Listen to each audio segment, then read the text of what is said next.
For me, knowing the worst is not a bad thing. I would rather know the worst because then I know what I'm dealing with, you know? I know what I'm up against. Jane Welzel is a world-class marathoner. She's also a type 6, someone who's accustomed to living with a highly tuned sense of doubt. You know, running has been the way that I've been able to get out of my head and to just be at a place that's just so peaceful. There's something about this space that's just really nice, and I like to be there. Running has always given her a sense of freedom, but when she is not running, peace of mind can be very elusive. I know that my habit of mind runs to doubt, and that search for certainty is just really prevalent, and it's always there for me. For example, one of my training partners, we always make a plan, okay, let's meet out at the foothills tomorrow at 10. Okay, fine.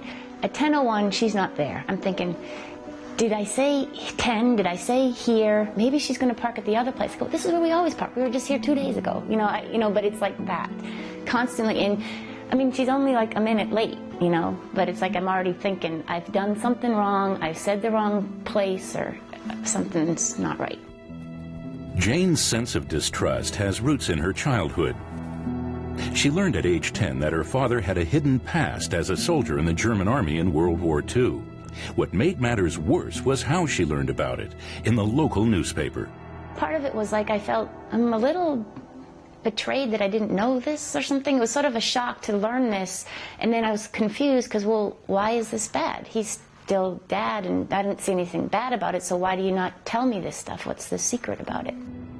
The doubting nature that formed in childhood came to dominate Jane's personality. Much as she loved to run, oddly she didn't always like to win. She wasn't sure she could live up to the expectations. From my perspective, I think people view a winner differently. They think suddenly you have all these powers, or you know things, or somehow you're better than the average person or something. But ironically, Jane's doubts would eventually help her take charge of her life at a time when she would appear to have lost all control.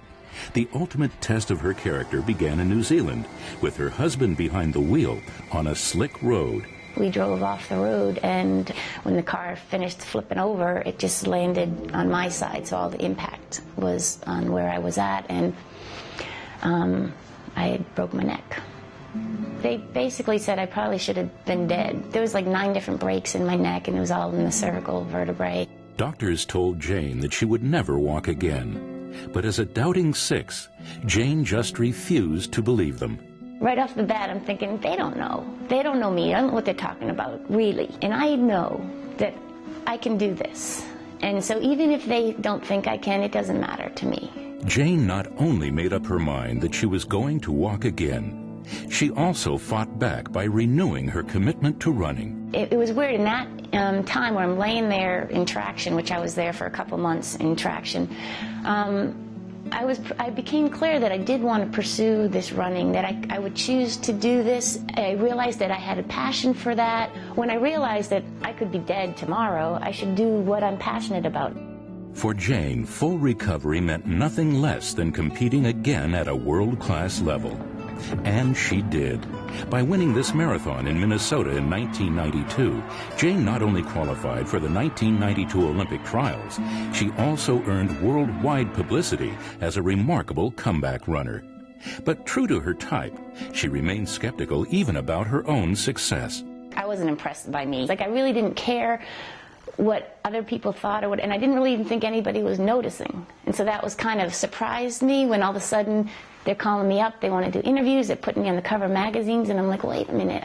I like to be able to just kind of come and go and slide through and be a part and, you know, make a difference without making a splash kind of thing. For Jane and many 6s, it's not the external attention that matters.